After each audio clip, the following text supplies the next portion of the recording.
네, 미국 주식의 스타트 프리마켓 온. 안녕하세요, 최기훈입니다. 자, 메모리얼 데이 휴장 이후 열린 뉴욕 증시, 트럼프발 관세 뉴스에 연준 인사들의 불확실한 금리 인하 계획까지 겹치면서 이 불확실성이 확대되는 것이 아니냐는 우려가 불거졌는데요. 자, 우려와는 달리 개별 종목단의 상승에 힘입어 어제 반등에 성공한 모습이었습니다.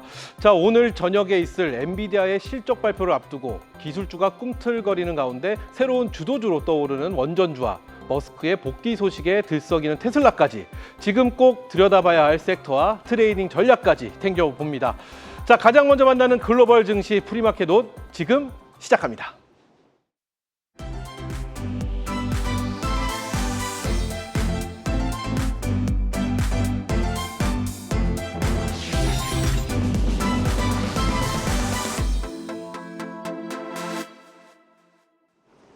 네, 전일 미장 마감에 이은 오늘 프리장 상황 살펴보도록 하겠습니다.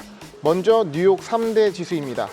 네, 전일 3대 지수는 관세 우려가 감소한 가운데 크게 상승을 했습니다. 나스닥과 S&P 지수 모두 2%가 넘는 상승세를 보여주었는데요. 이날 단기물 경매 결과도 양호하게 나왔고 5월보다는 상당히 강한 수요를 확인할 수 있었습니다. 따라서 10년물 금리도 하락하는 모습을 보여주었습니다. 일단 트럼프 대통령이 EU에 대한 50% 관세 부과를 철회하면서 금요일날 빠졌던 하락분이 반등으로 바뀌었고, 이번 주 이 몇 곳과 추가적인 관세 협상이 가능하다는 백악관의 언급에 큰 기대감이 작용한 것으로 보여집니다. 이날 발표된 지표도 잘 나왔습니다. 컨퍼런스 보드 예측치가 87.1이었는데 98로 나오면서 매우 크게 개선된 수치가 나왔습니다. 이 관세 유예 이후 집계된 데이터라서 큰 폭의 변화가 나타난 것으로 보입니다. 네, 현재 프리장에서 나스닥 선물은 보시면 나스닥 선물은 약보합권에서 움직이고 있네요. 네, 매크로 지표 보도록 하겠습니다. 오늘은 금 가격 보도록 하겠습니다. 최근 미국 채권 시장 불안으로 다시금 상승했던 금 가격이 관세 위험이 감소하면서 하락세로 돌아섰습니다. 이 차트를 볼 때 장기적으로는 추세가 상승세를 보이고 있지만, 보시면 단기 흐름은 고점이 낮아지고 저점도 낮아지는 단기 조정 채널에 들어가 있는 것으로 보이는 상황입니다. 이 증시의 강세가 이어지고 관세 리스크가 해소되고 또한 장기 금리가 안정화되면 금 가격 역시 빠르게 안정화될 가능성이 높아 보이는 상황입니다. 네, 이어서 마켓맵 보도록 하겠습니다. 이 마켓맵 보시면 이 투자자의 마음을 상당히 안정시키는 초록색 잔디와 같은 모습을 볼 수 있습니다. 일명 좀 딥그린색으로 물들었는데요. 실적 발표를 앞두고 이 엔비디아를 비롯해서 반도체 섹터 전반적으로 크게 상승을 보였고요. 여기에도 AI 인프라 기업이라 할 수 있는 오라클도 크게 동반 상승하는 모습을 보였습니다. 빅테크 대부분 많이 올랐는데 특히 눈에 띄는 건 지난주 AI 개발자 컨퍼런스에서 큰 호평을 받았던 구글이 눈에 띄는 상황입니다. 이날의 주인공은 다름 아닌 테슬라이겠죠. 크게 상승을 했는데 일론 머스크가 24시간 고강도 업무 모드로 들어갔다라는 소식에 크게 상승으로 마감을 했습니다. 뿐만 아니라 금융주, 헬스케어, 소비재도 동반 강세 흐름을 보여주었습니다. 네, 오늘장 관전 포인트 두 가지 준비했습니다. 먼저 살펴볼 내용은 EU 50% 관세부가 없던 일로 돌아갔다는 것입니다. 트럼프 대통령이 교착 상태에 빠진 관세 협상을 해결하기 위해서 EU 50% 관세 부과라는 강수를 두었는데요. EU 입장에서는 상당히 부담감으로 작용할 수밖에 없었을 것 같습니다. 바로 EU 집행위원장이 빠르게 X에 게시물을 올리면서 트럼프와 좋은 통화를 했고 협상을 진전시킬 준비가 되어 있다라고 얘기를 하면서 시장에 진화를 하고 나섰는데요.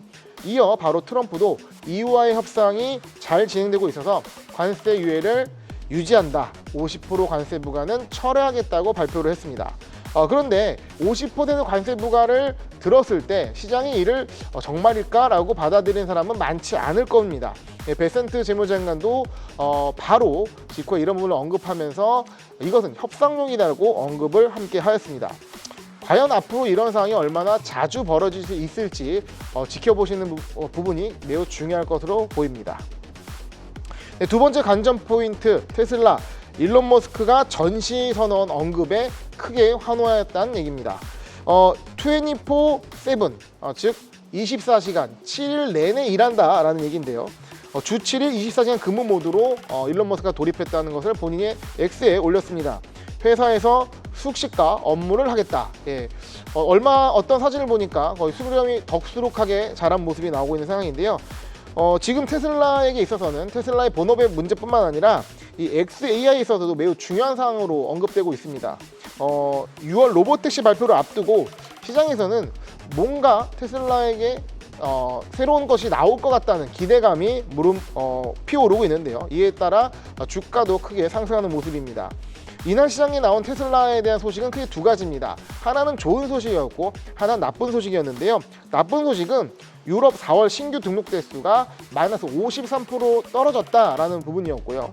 좋은 소식은 중국 쪽 얘기인데 중국의 보험 등록 대수가 2주 연속 증가했다는 얘기입니다. 한쪽은 좋은 소식, 한쪽은 안 좋은 소식인데 이 두 가지 소식만 봤을 때 테슬라가 7% 오른다는 호재나 어떤 재료로 보기에는 좀 부족한데 아무래도 6월에 로보택시에 대한 기대감을 시장에서는 선반영하고 있지 않나 생각을 합니다. 오늘 제가 준비한 내용은 여기까지입니다. 가장 먼저 만나는 프리마켓 시그널, 잠시 뒤 프리마켓 이슈를 통해 찾아뵙도록 하겠습니다.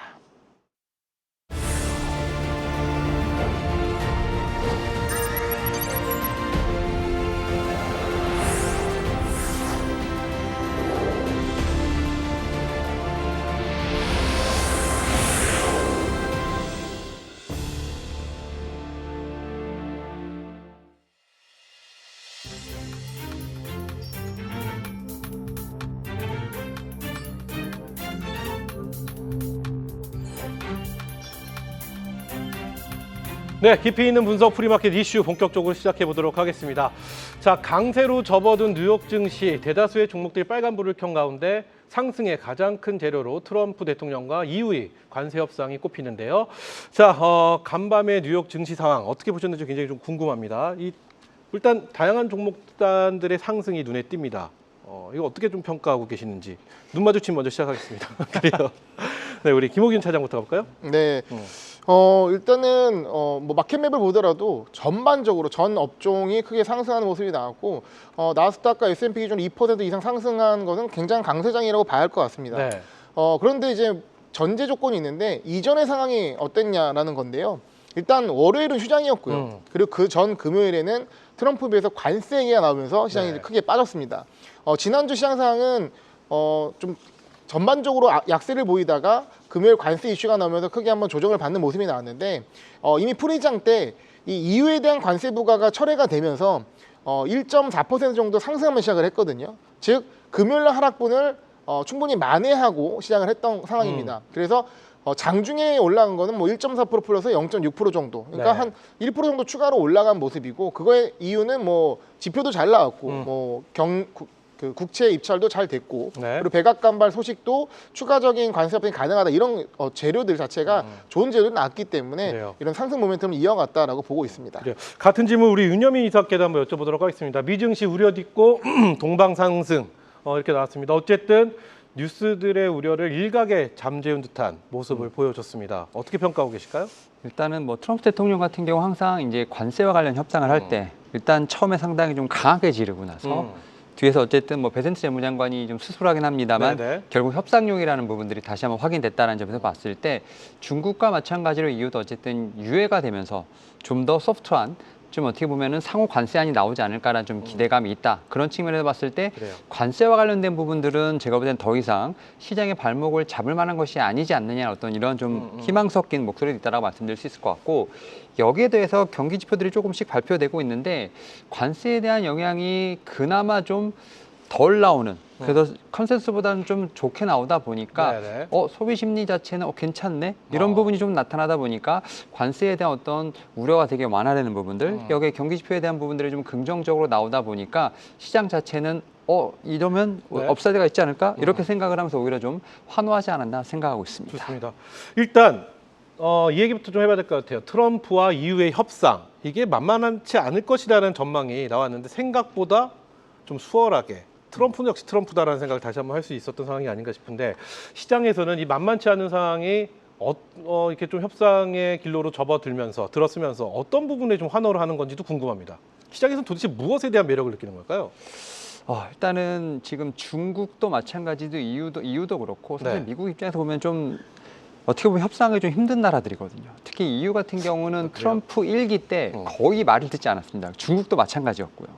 그런 상황에서 좀 더 강하게 이번에는 중국도 그렇고 EU도 압박을 하고 있는 상황인데 오히려 중국 같은 경우는 빠르게 어쨌든 협상의 어떤 페이지가 넘어갔다고 한다면 유럽 같은 경우도 사실은 협상 자체가 되게 지지부진했던 부분이 그렇죠. 있었거든요. 그런 거에 있어서 지금 트럼프가 상당히 좀 체근했던 부분들, 그런 부분에 있어서 어쨌든 이유도 빠르게 좀 협상에 응했다라는 부분이 어떻게 보면 첫 번째 원인이 아니었을까 생각을 하고 있고요.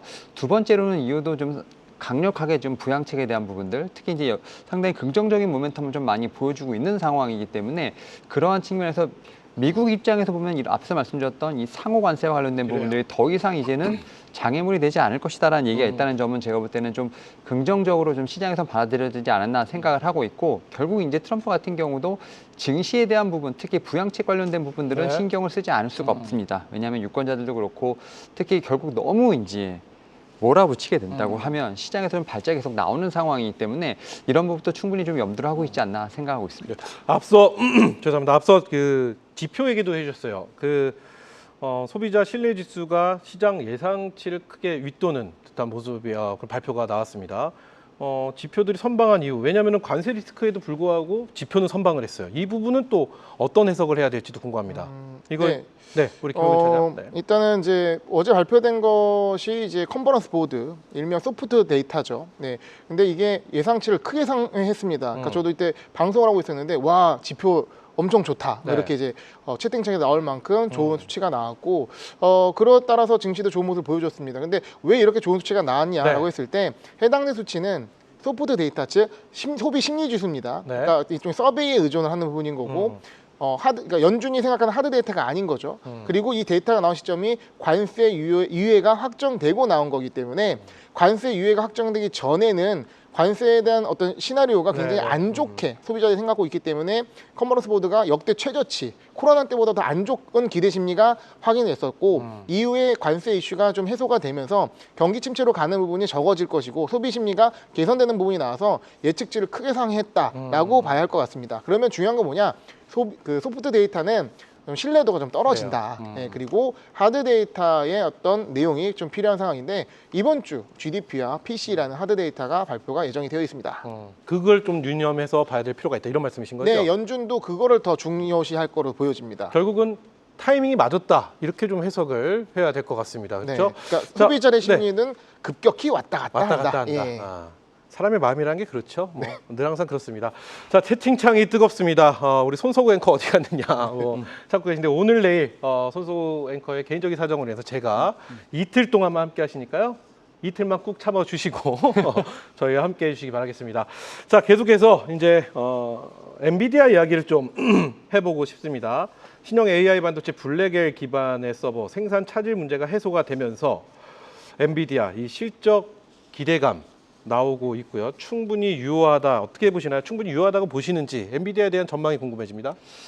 사실 이제 어떻게 보면 이제 오늘 밤, 어떻게 보면 이제 이런 부분에 있어서 엔비디아의 어떤 실적이 제가 볼 때는 어떤 미국 증시 전체 어떤 방향계를 좀 좌우하지 않을까라는 좀 생각을 하고 있는데, 엔비디아 이번 실적 제가 볼 때 이제 지금 중국 향에 대해 막혀있던 부분들, 이런 부분들이 어느 정도 지금 손실 처리가 되지 않을까라는 생각을 하고 있는 상황이기 때문에 실적보다도 그거에 대한 어떤 타겟책이 좀 나와야 되지 않을까라는 좀 생각은 하고 있는데, 일단은 중동 순방에 관련된 부분들, 여기에 또 이제 중국 향에 대한 어떤 저가에 대한 지금 이제 GPU 관련된 부분, 이 부분도 좀 발표가 되지 않을까라는 생각을 하고 있고, 또 이제 오늘 아침에 좀 얘기가 나온 것 중에 하나가 바로 이제 블랙엘 울트라와 관련돼서 지금 이제 어쨌든 발열 부분이나 여러 가지 좀 부분에 있어서 좀 오점을 좀 잡았다는 부분들, 이런 부분들에 의해서 제가 볼 때는 중동에 지금 어쨌든 시장이 열린 상황이죠. 트럼프 대통령이 좀 열어준 상황을 어떻게 보면 빠르게 매출로서 올릴 수 있는 부분이 생기지 않았나, 어떤 이런 좀 부분도 어떻게 보면 좀 기대감을 키우는 상황이기 때문에 결국 실적도 실적입니다만 포워드 가이던스뿐만 아니라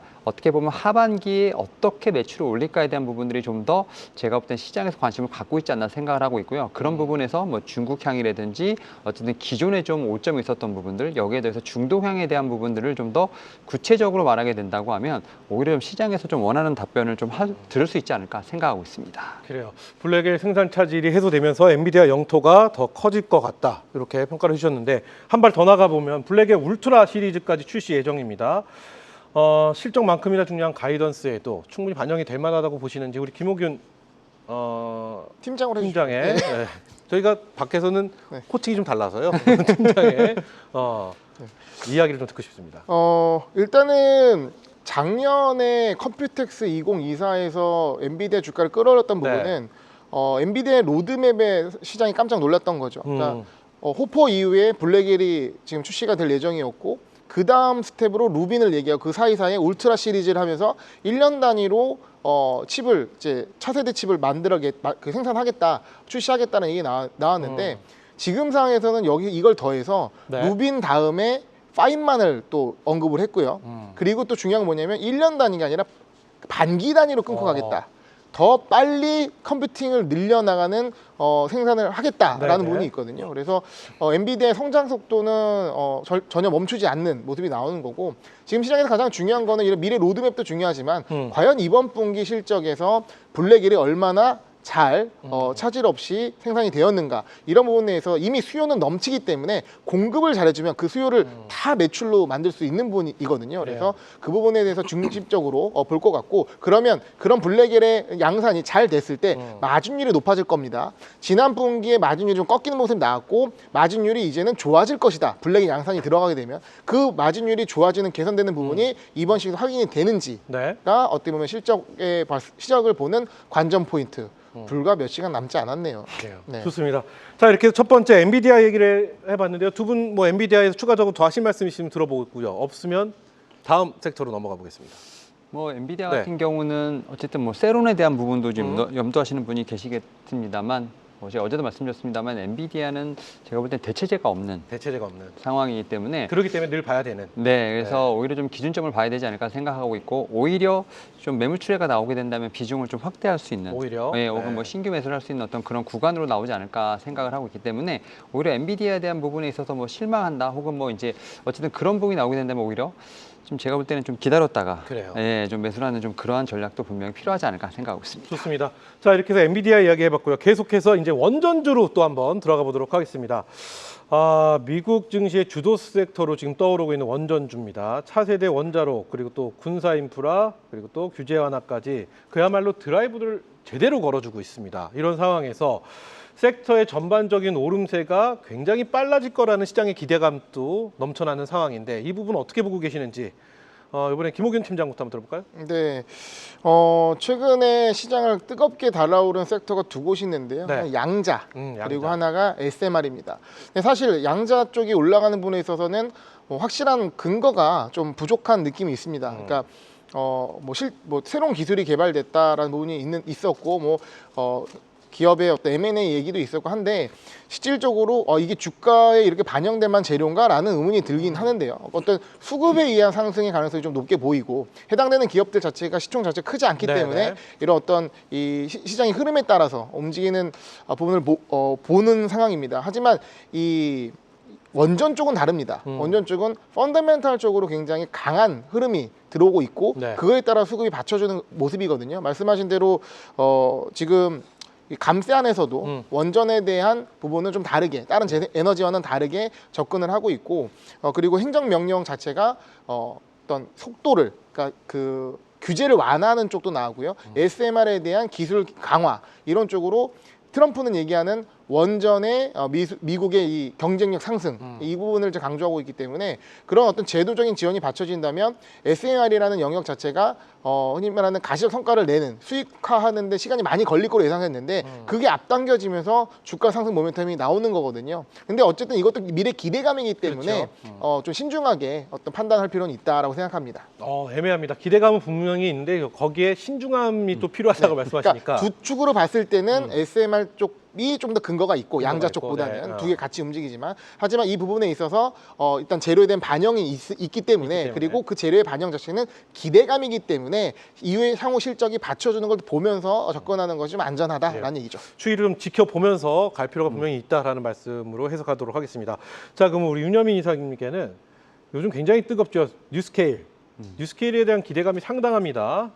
보면은 이 다양한 원전주들하고 좀 비교해서 좀 한 발 앞서 나가는 듯한 모습을 보이는데 이 투자의 매력도는 어느 정도라고 좀 판단을 하시는지 이것도 여쭤보고 싶습니다. 지금 SMR의 상용화들이 경쟁사보다 앞서기 때문에 분명히 또 그만한 대가와 인정은 받을 거라고 생각하고는 있습니다만 그래도 뜨겁기 때문에 어떤 또 주의도 필요한지 여러 가지가 궁금하긴 합니다. 네, 사실 SMR 같은 경우는 이제 어제 52주 신고가를 좀 갱신을 하면서 주가 자체는 어떻게 보면 말씀하셨던 SMR에 대한 부분에 상당히 좀 시장에서 주목을 받고 있다라고 좀 말씀드릴 수 있을 것 같고 뭐 그러다 보니까 이제는 뭐 신고가 영역으로 들어섰다라고 좀 말씀드릴 수 있을 것 같은데 결국 이제 트럼프 행정부의 어쨌든 행정 서명 여기에 더해서 확실히 원자력에 대한 용량을 급격하게 늘리겠다는 부분들 이런 부분들에서 결국 이제 키워드로서 SMR에 대한 부분이 강조가 됐고 여기에 또 이제 수혜주로서 뉴스케일 파워가 좀 그러한 수혜를 받으면서 올라갔다라고 좀 생각이 드는데 결국 이제 신고가의 영역으로 들어가다 보니까 결국은 이제 보유자의 영역으로 좀 들어간 부분이다라고 말씀드릴 수 있을 것 같고 오히려 그런 측면에서 조금 비교되는 게 바로 이제 오클로가 아닐까라는 좀 생각을 합니다. 물론 이제 같은 이제 원전주이긴 합니다만 아무래도 좀 지배 구조라든지 약간 이런 좀 포트폴리오가 약간 다른 상황이기 때문에 오히려 이제 뉴스케일 파워를 좀 따라갈 수 있는 종목으로서 봐야 되지 않을까라는 생각을 하고 있고 오히려 지금 시점에는 네. 뉴스케일보다는 이제 오클로 같은 경우가 지금 52주 신고가를 좀 도전하는 모습이 좀 나오고 있고 특히 이제 오픈 AI CEO죠. 샘 알트먼 회장하고 좀 약간 어쨌든 밀접한 관련이 있는 상황이고 특히 여기에 더해서 뭐 원자로 판매라든지 뭐 방사성 동위원소 그다음 뭐 연료 재활용 같은 좀 SMR과는 약간 좀 거리가 있습니다만 어쨌든 수익원이 있는 상황이기 때문에 제가 볼 때는 지금 리포트들이 좀 많이 나오고 있고 특히 CLSA에서 지금 이제 목표 주가를 좀 한 24불까지 올리면서 74불까지 올린 상황이기 때문에 업사이드를 좀 더 본다라는 측면에서 봤을 때 뉴스케일 파워가 좀 어떻게 보면 대장주로서 보게 된다면 오클로가 좀 따라갈 수 있는 좀 그런 상황으로 좀 볼 수 있지 않을까 좀 그렇게 생각하고 있습니다. 전략적으로 말씀하시면 뉴스케일을 SMR 수혜주로 부각이 되면서 월가에서는 목표 주가까지 상향을 했으나 지금 신고가도 기록하고 있으나 너무 높은 위치에 올라와 있는지라 차라리 오클로 쪽으로 접근하는 부대장을 잡아주는 이런 전략으로 원전을 좀 보는 게 어떻겠느냐 이런 말씀이십니다. 그렇죠? 좋습니다. 자, 원전 섹터에 대한 이야기 해봤는데 추가적으로 또 하실 말씀 있으시면 들어보고요. 없으시면 다음 섹터 만나보겠습니다. 자, 계속 다음 섹터는 역시나 빠지지 않는 이야기 테슬라로 한번 또 넘어가 보도록 하겠습니다. 자, 이게 참 일론 머스크 다시 전시 체제로 돌아왔습니다. 이 보면 회사에서 숙식하면 24시간 근무하는 모두 나는 24시간 회사에서 뼈를 묻을 거야. 뭐 이런 이야기를 하면서 일제히 환호를 하고 있습니다. 머스크의 전면 등판. 이 테슬라 주가에 어떤 시그널로 저희가 해석을 해야 되는지 이 부분 진짜 엉뚱합니다. 미국 대통령도 엉뚱하고요. 테슬라의 CEO 일론 머스크도 좀 엉뚱하긴 합니다. 어떻게 평가하시나요? 가끔 방송에서 제가 트럼프랑 머스크를 헷갈리는데 그럴 수밖에 없을 정도로 이제 두 어떤 이 관종이라고 표현할 수 있을 정도의 인물이 있습니다. 근데 이제 머스크의 이 전시 체제 돌입, 그러니까 평시와 전시가 다르다는 건 뭔가 상황이 있다는 얘기죠. 위기라는 거죠. 네, 위기일 수도 있고 굉장히 중요한 크리티컬 타이밍이기 때문에 집중해야 되는 걸 수도 있고. 그래요. 시장에서는 그러니까 특히 테슬라 주주들 입장에서는 너무나 쌍수를 들고 환영할 일이죠. 내가 주식 갖고 있는 회사의 CEO가 밤잠을 새면서 일을 하고 있다. 그리고 그거를 또 한 번 할 때 되게 확실히 보여주는 그렇게 밤잠을 설치고 뭔가를 했을 때 결과물을 보여주는 CEO라면 이 시그널 자체가 굉장히 의미가 있는 호재로 작용할 거로 보여지고요. 이게 참 우리가 봤을 때 이 머스크가 일주일 동안 집에 들어가지 않고 24시간 일하는 게 멋있다 할 수 있지만 문제는 직원들일 겁니다. 직원들은 CEO가 저러고 있는데 임원들부터 뭐 직원들 뭐 집에 갈 수 있겠습니까? 정말 뭐 총동원 체제로 뭔가를 하고 있는데 과연 무엇을 할까라고 봤을 때 일론 머스크가 굉장히 집중할 때가 세 가지가 있습니다. 하나가 이제 로켓 쏠 때, 스페이스에 쏠 때 집중을 하고요. 그리고 테슬라의 중요한 이슈가 있을 때, 뭐 실적 발표나 뭐 이런 때 집중을 합니다. 그리고 또 한 게 그록3. 그러니까 AI 관련돼서 이 샘 알트먼과 경쟁을 해야 되기 때문에 이 부분도 굉장히 집중해서 하고 있습니다. 지금 뭔가 로보택시 출시를 앞두고 테슬라에서 엄청난 것이 이루어지고 있는 것이 아니냐라는 해석이 있거든요. 왜냐? 지금 테슬라에 대해서 호재가 특별히 나온 게 없는데 네. 주가는 심상찮게 올라가고 있는 상황입니다. 이게 실적 발표가 아니기 때문에 어떤 뭔가 내용이 있을 때 이것이 내부자들 입장에서는 뭔가 있어 하는 네. 부분이 이제 흘러나올 수가 있는 거거든요. 뭐 실제 얘기가 나오고 있는 것은 아니지만 뭔가 군부를 때는 테슬라에 있어서 이슈가 있다. 그렇기 때문에 머스크가 저렇게 전시 체제 돌입한 것이 아니냐 이런 부분으로 이해할 수 있을 것 같습니다. 참 알 수 없는 두 사람 앞서 관종이라는 표현을 써주셨는데 참 어디로 튈지 알 수 없는 두 사람이 아닌가 싶습니다. 자, 그러면 윤여민 이사님 이렇게 여쭤볼게요. 로보택시 이야기 좀 해봐야 될 것 같습니다. 6월로 예정된 로보택시 발표를 앞두고 있는 이 시장의 또 기대감이 주가에 반영이 되고 있는 상황에서 중국에서는 등록 대수가 3주 연속 증가세를 보이고 있고요. 그리고 또 유럽에서는 반면 판매 감소, 이 또 디아디의 공격적인 가격이 또 부담 요인으로 다가왔다. 악재 호재가 공존하고 있는 상황입니다. 로보택시가 어느 정도 퍼포먼스를 보이느냐가 사실 관건이긴 할 텐데 어떤 전망을 하고 계신지도 궁금합니다. 일단 뭐 테슬라 입장에서 보게 된다면 로보택시는 좀 하나의 모멘텀이 되지 않을까라는 좀 생각은 하고 있고, 특히 그런 측면에서 봤을 때 지금 중국과 미국의 로보택시에 대한 어떤 사업 상당히 좀 경쟁적으로 지금 뜨겁게 달아오르고 있다라고 좀 생각이 드는데, 일단 앞에서 말씀하셨던 테슬라 같은 경우는 결국 이제 리스크는 어떻게 보면 일론 머스크긴 합니다만 어쨌든 다시 돌아왔고, 특히 이제 오늘 뭐 스페이스 X와 관련된 모멘텀이 좀 있었습니다만 결국 이제 로보택시가 제가 볼 때는 테슬라에 있어서 봤을 때 가장 중요한 어떤 모멘텀으로 자리가 잡히지 않을까라는 좀 생각을 하고, 이런 부분에서 지금 그래요. 6월에 어떤 그런 부분이 있다고 한다면 중국 같은 경우도 지금 로보택시에 대해서 상당히 좀 드라이브를 강하게 걸고 있다라고 좀 생각이 들고 있고, 그런 측면에서 지금 이제 나스닥에 상장되는 종목들 같은 경우가 좀 그렇게 반응을 하고 있다라고 좀 생각이 들고 있는데, 결국 이제 로보택시와 관련된 부분들이 미국과 중국뿐만 아니라 또 이제 수출을 하는 부분이 좀 있다라고 좀 생각이 드는데, 이와 관련돼서 또 UAE 아랍에미리트 연합에서 로보택시와 관련된 부분을 운영한다는 소식이 좀 나오면서 또 관련된 종목들이 움직이고 있는 측면에서 봤을 때 확실히 좀 이제 전기차에 대한 부분도 있겠습니다만 결국 이제 자율주행뿐만 아니라 로보택시까지 어쨌든 모멘텀이 조금씩 옮겨가는 좀 그러한 시장의 어떤 흐름을 좀 볼 수 있지 않을까 생각하고 있습니다. 자율주행 이야기 저희가 잠시 후에 또 다뤄보긴 할 텐데, 그러면 추가 질문 이렇게 한번 드려볼게요. 우리 윤여민 이사의 개인적인 생각으로 지금 시장에서는 로보택시 발표를 앞두고 기대감에 주가는 굉장히 뜨거운 모습입니다. 윤여민 이사의 개인적인 상황에서는 이 흐름이 어떻게 이어질 거라고 예상되세요? 개인적인 생각입니다. 일단 뭐 테슬라 같은 경우를 좀 말씀을 드리면 네. 일단은 일론 머스크의 좀 행동에 좀 주가가 좀 저는 많이 반응한다고 생각을 하고 있고, 이제 앞에서도 말씀하셨습니다만 결국 이제 회사로 돌아왔다. 이제 정치적인 부분에서 어떤 외유를 끝냈다는 점, 여기에 더해서 로보택시뿐만 아니라 저는 휴머노이드와 관련된 쪽도 저는 이제 분명히 모멘텀을 예상하고 있다라고 생각이 들고 있고, 또 그래요. 당분간 스페이스 X 같은 경우는 상장을 하지 않는다는 부분이 있기 때문에 이와 관련된 모멘텀들이 모두 지금 테슬라에 좀 저는 적용되지 않을까 생각을 하면서, 물론 지금 200불대에서 많이 올라온 부분도 있습니다만 그래요. 저는 뭐 전고점 대비해서 여전히 좀 많이 조정을 받은 상황이기 때문에 추가적인 상승 예상해 보도록 하겠습니다. 좋습니다. 자, 저희가 이어서 자율주행 이야기를 하려고 했는데 시간이 자율주행까지는 저희가 다룰 수는 없을 것 같고 내일, 오늘 안 되면 내일 하면 되는 거죠. 그렇죠. 내일 한번 이야기 나눠보도록 하겠습니다. 자, 여기까지 프리마켓 이슈 윤여민 이사, 김호균 팀장과 이야기 나눠봤고요. 계속해서 우리 김호균 팀장이 오늘의 프리마켓 체크 포인트 짚어주시죠. 네, 오늘 프리장 이후 체크 포인트 살펴보도록 하겠습니다. 일단은 오늘 새벽 2시에 미국 5년물 국채 경매가 있고요. 그리고 새벽 3시에는 FOMC 의사록 공개가 예정되어 있습니다. 가장 중요한 이벤트로 보셔야 될 것 같고요. 기업 실적 발표를 말씀드리면 이 새벽 5시에 세일즈포스, 그리고 그 이어서 C3 AI 실적 발표가 있는데, 가장 중요한 것은 이 별표 5개 치셔야 되는데 엔비디아 실적 발표, 네. 예, 드디어 D-Day입니다. 네.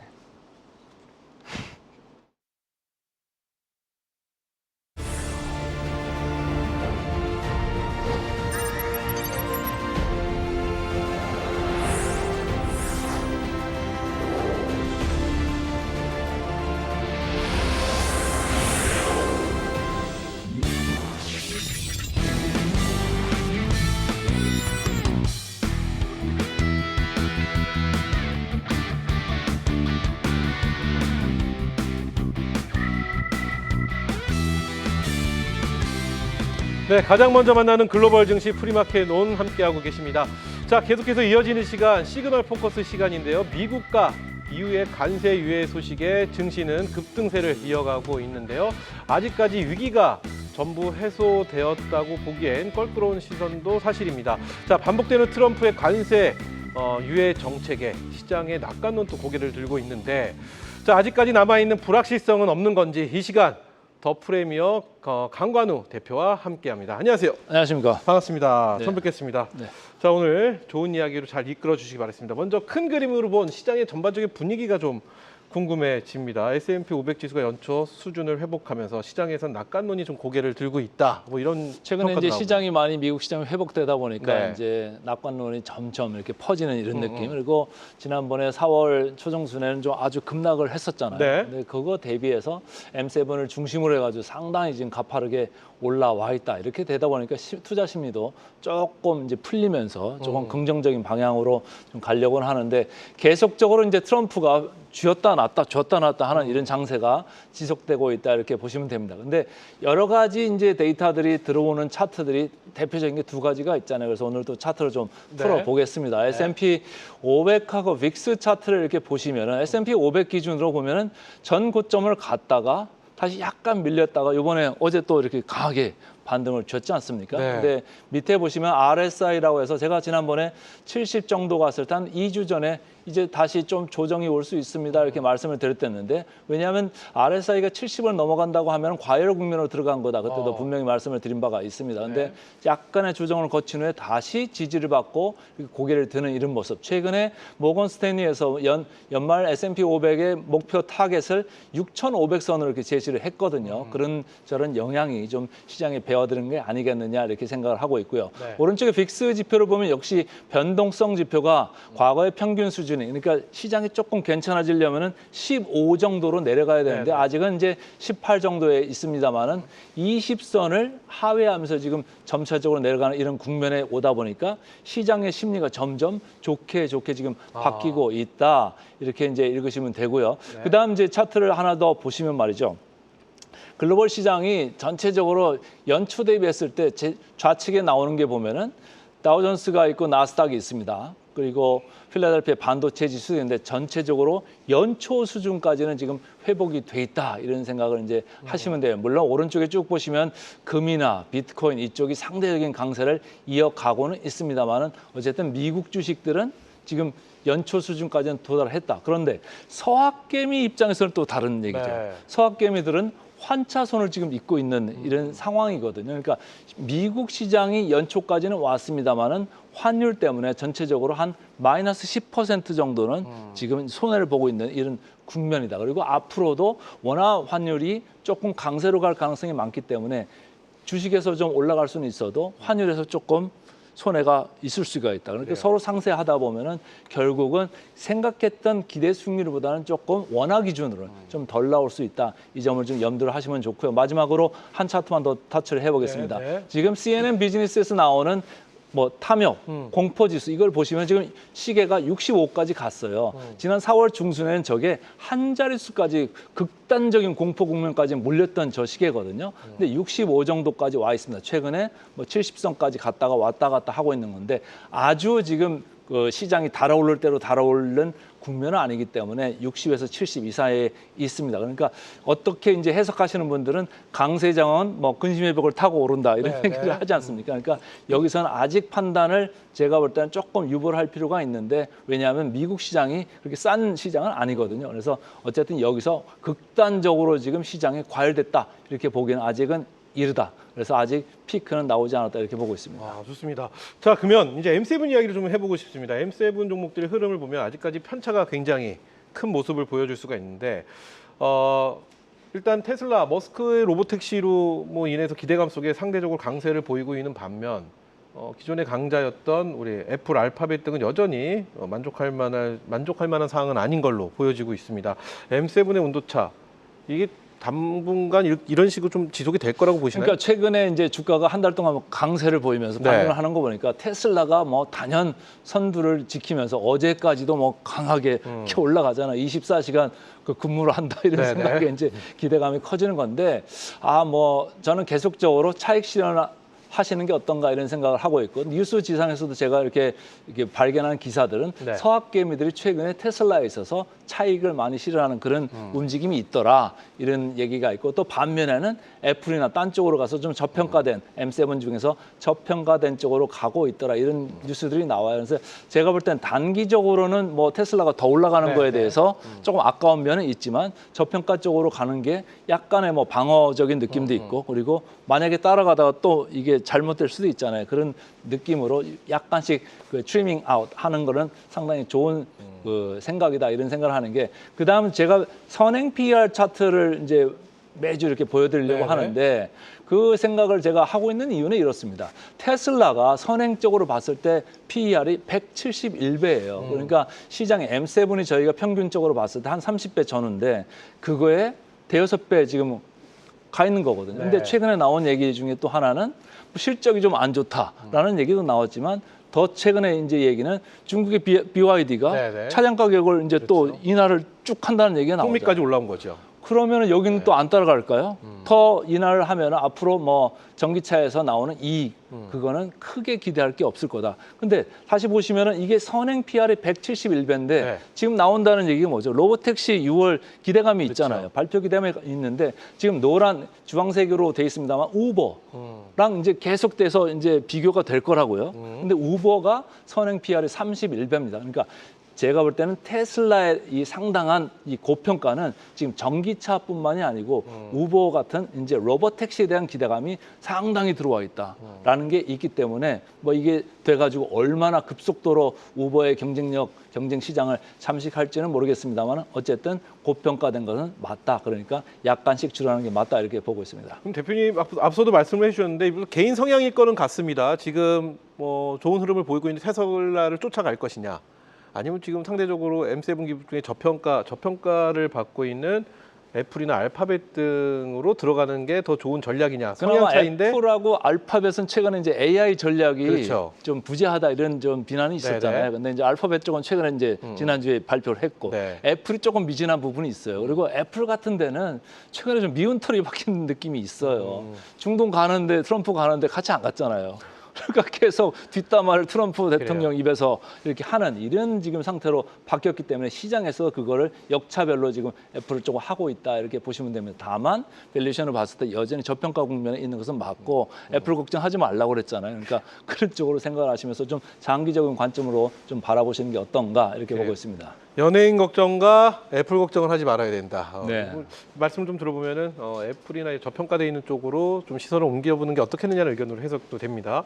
자, 그럼 반도체 내부 섹터의 움직임도 한번 들여다볼 텐데 일단 엔비디아는 블랙엘 공급의 차질이 해소가 되고 또 하반기 가이던스에 대한 기대감이 굉장히 커지고 있고요. 그리고 마이크론은 전반적인 디램의 수요가 또 회복이 되고 있는 모습입니다.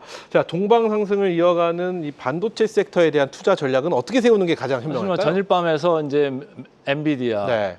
마이크론 다 강세를 보였기 때문에 우리 시장도 상당히 좋았습니다만 어쨌든 오늘 이제 실적 발표가 나오면 그렇죠. 좀 변동성이 있을 거라고 봅니다. 이제 옵션 시장에서 지금 보내는 이제 시그널은 변동성이 과거보다는 조금은 줄어들 수 있다 이런 생각을 하는 거예요. 그리고 제가 최근에 이제 보는 느낌은 이게 이제 우리가 AI 칩에만 생각을 많이 했었는데 이제 로봇 관련되는 거기에서 뭔가 이제 소식들이 뉴스들이 계속 사업 확대 기대감 이런 게 들어올 거라고 봅니다. 그런 뉴스 플로우가 많아지다 보면 시장에서는 또 뭘 생각을 하겠죠?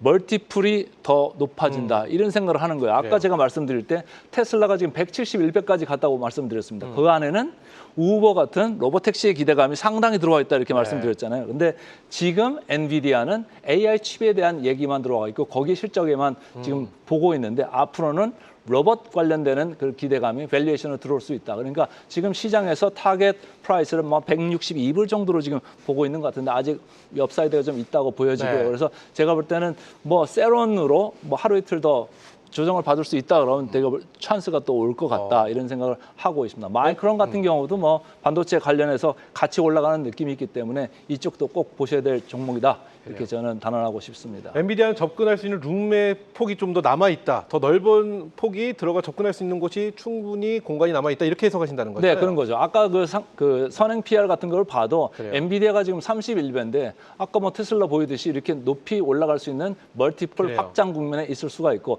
마이크론 같은 경우는 지금 뭐 거의 10배 왔다 갔다 하는 정도의 아주 낮은 저평가 구간이거든요. 그러니까 더 올라갈 여지가 상당히 있다 이렇게 보여집니다. 좋습니다. 자, 그럼 이어서 여행 레저 업종에 대한 주간 흐름과 투자 전략을 살펴볼 텐데 일단 유나이티드 항공은 수요 회복에 대한 기대감 그게 있는 상태예요. 크루즈 기업인 로얄 캐러비안은 수요 호조와 실적 서프라이즈가 또 엄청난 기대감으로 있습니다. 어떤 전략으로 이 레저 업종, 여행 레저 업종을 좀 들여다보는 게 좋을까요? 제가 사학개미들 이렇게 많이 보시는 종목들은 아닌 거예요. 네. 근데 이제 제가 굳이 뽑아가지고 온 이유는 엊그제 이제 소비자 신뢰지수가 발표가 났잖아요. 근데 생각보다 좀 좋게 났잖아요. 그러니까 미국 소비자들이 아직도 돈을 쓸 준비가 돼 있다 이런 생각이고 곧 이제 여행철 아닙니까? 그러니까 여행철로 들어가다 보니까 유나이티드 에어나 뭐 이렇게 뭐 크루즈 관련되는 이제 주식들이 좀 주가가 올라간 건데 제가 차트를 좀 보시면은 유나이티드 에어 같은 경우는 제가 오늘 가져온 주식 중에서 가장 저평가된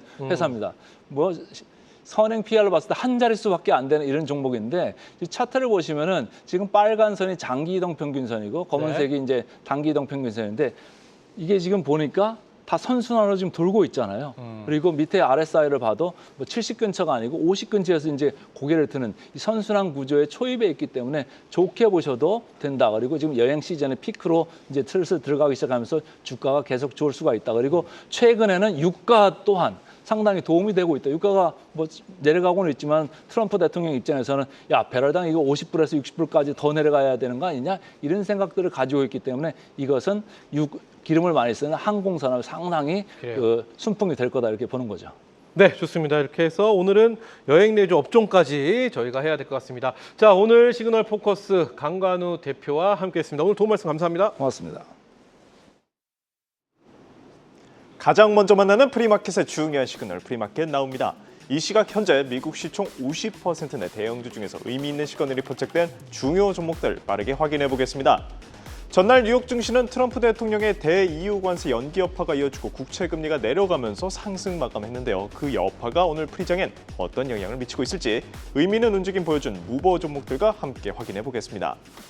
자, 가장 먼저 오늘 장 마감 후에 실적을 발표할 엔비디아의 경우 국채금리 하락에 따른 자금이 M7으로 몰린과 동시에 기대감이 높아지면서 전날 3%대 상승 마감했는데요. 오늘도 그 상승분 잘 지켜내고 있습니다. 그리고 테슬라 역시 기술주 상승세와 더불어 한동안 테슬라 운영에 집중하겠다는 머스크 CEO의 발언에 힘입은 덕분에 7%대 급등세 보여줬고 오늘 프리장에서도 1% 안팎의 상승세 이어가며 긍정적인 흐름 보여주고 있습니다. 아마존의 경우 미국과 EU 간 관세 협의가 진전될 거란 기대와 함께 소비자 신뢰 지수도 개선된 것으로 나오면서 향후 소비 전망에 대한 긍정적인 전망이 이어졌습니다. 덕분에 주가 3% 이상 급반등했으나 오늘은 일부 차익 실현이 눈에 띕니다. 이어서 월마트 역시 같은 이유로 주가 부담을 줄였으나 이쪽은 중국과의 관계도 밀접하게 살펴볼 필요가 있는 만큼 오늘 당장 주가는 일부 하락하는 모습이 이어지고 있습니다. 자, 그리고 최근 주가 200달러 선이 붕괴되며 시총 3조 달러가 함께 무너진 애플은 전날 기술주 중심의 상승세 덕에 가까스로 200달러 선을 회복을 했습니다. 그러나 최근의 부진을 이겨낼 재료가 부족한 상황에서 이를 오래 지켜내긴 힘들어 보인다는 점 참고하시기 바랍니다. 그리고 최근 국제유가가 하락하면서 항공주들이 비용 절감에 대한 기대감 속 수혜를 보고 있는 가운데 특히 사우스웨스트 항공이 바로 전날 수화물 무료 배송 서비스 중단 소식을 밝혔습니다. 단기이익 반등 전망에 6%의 주가 상승 이끌어냈고 지금도 그 상승분 잘 지켜내고 있습니다. 국제유가 부진 속 항공주들이 상승하면서 자연스럽게 여행주로도 시선이 쏠리고 있습니다. 특히 최근 부진했던 에어비앤비의 경우 전날 2%대의 반등에 성공했고 지금도 비슷한 수준 유지하고 있다는 점 확인 바랍니다. 이어서 오늘 특히나 주목할 필요가 있는 포커스 종목들 함께 확인을 해보도록 하겠습니다. 최근 가장 큰 폭의 반등을 보여준 종목을 하나만 꼽으라 한다면 단연 포니 AI일 겁니다. 포니 AI는 두바이 교통국과 로보택시 운영에 합의했다고 발표했는데요. 최근 두바이가 발표한 로보택시 전환율 목표치가 전체 택시의 25%에 달하는 만큼 포니 AI는 장단기 수혜를 톡톡히 입을 것으로 보입니다. 해당 소식 덕분에 포니 AI 주가 22% 이상 급등했는데요. 지난 한 달간 상승률만 200%가 넘는다는 점 함께 보시기 바랍니다. 자, 그리고 엔비디아의 실적 발표에 조금 가림감이 없지 않아 있습니다만 소프트웨어 기업 세일즈포스도 오늘 장 마감 후 실적을 공개할 예정입니다. 최근 꾸준한 기업용 클라우드와 AI 수요에 힘입어 호실적에 대한 기대감이 높은 만큼 실적과 주가 변동 잘 살펴보시고요. 그리고 마지막으로 최근 국제유가가 부진한 흐름 보이면서 61달러에 안착한 상황이죠. 그런데 바로 오늘 오펙 플러스에서 증상 관련 회의를 진행합니다. 해당 회의 결과에 따라 향후 유가와 주가 변동이 클 것으로 예상된다는 점 계속 참고하시기 바랍니다. 네, 이렇게 여러 종목들 함께 확인했는데요. 오늘 프리마켓은 미국과 EU 관세 협상 진전 기대감과 국채금리 하락 및 지표 개선에 따른 기술주 중심의 반등세를 어느 정도 지켜내고 있다는 점 확인 바랍니다. 그럼 지금까지 프리마켓 나우 한명선이었습니다.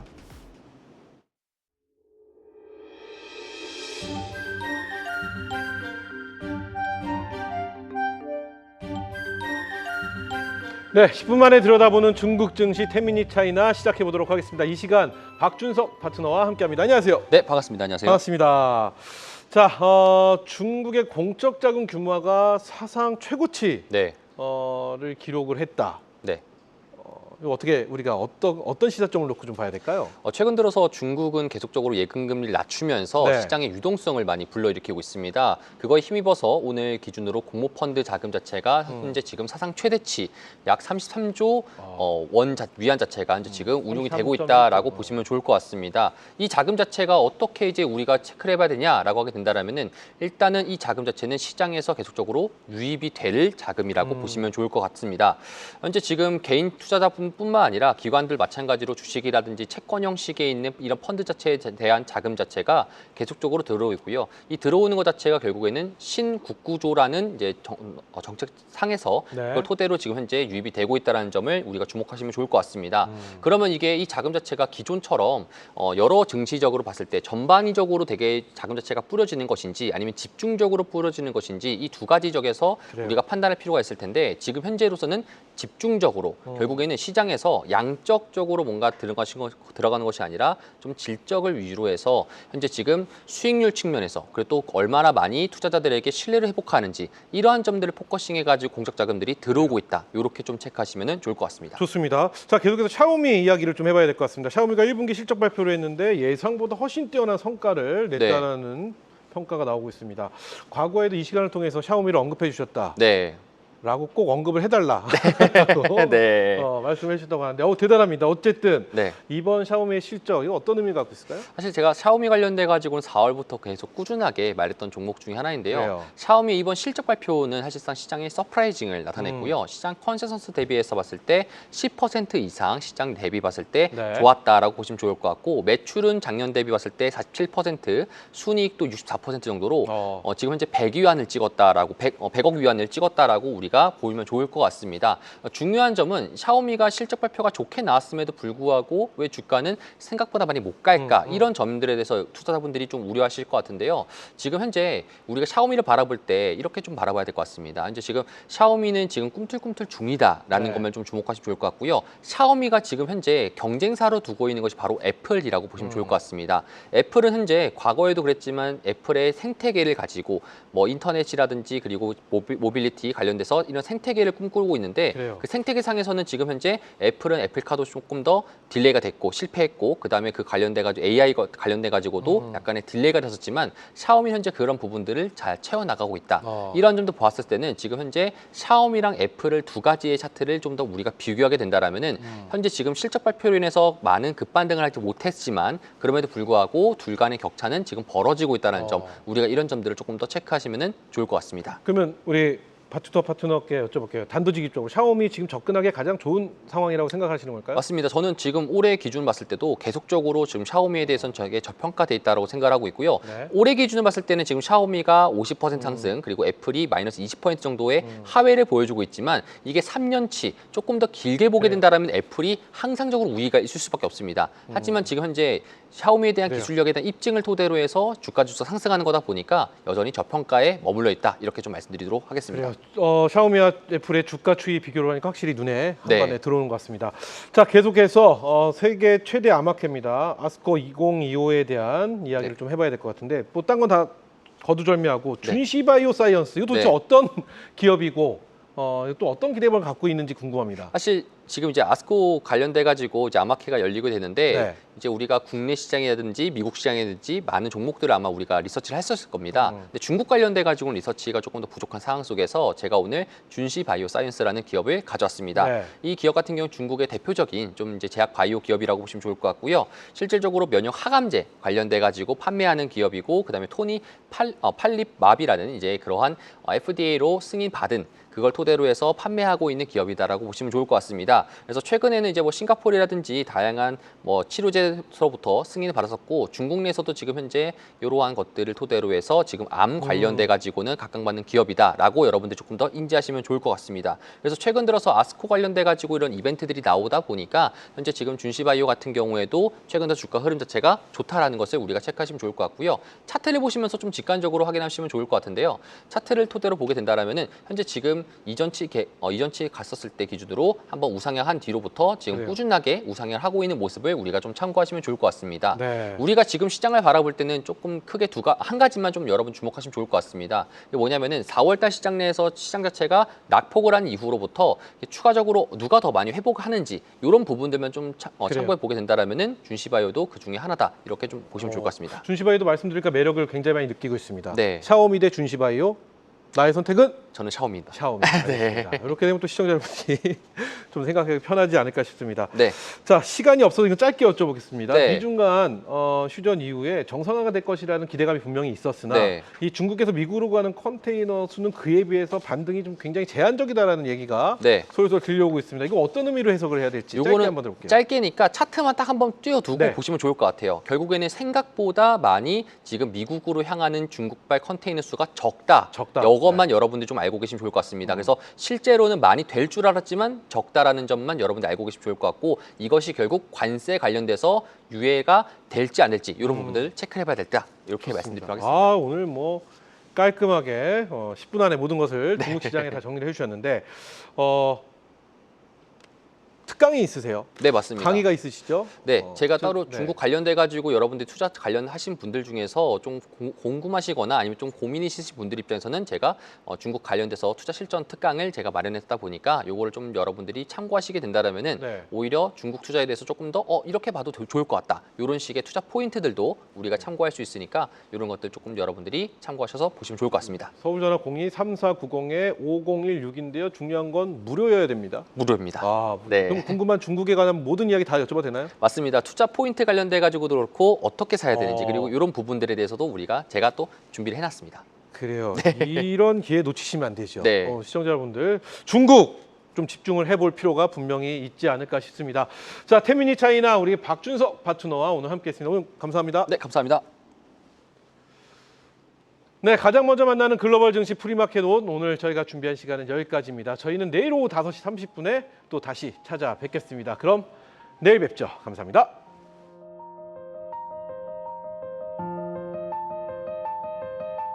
I just wanna feel it now I'm true. Don't know why I feel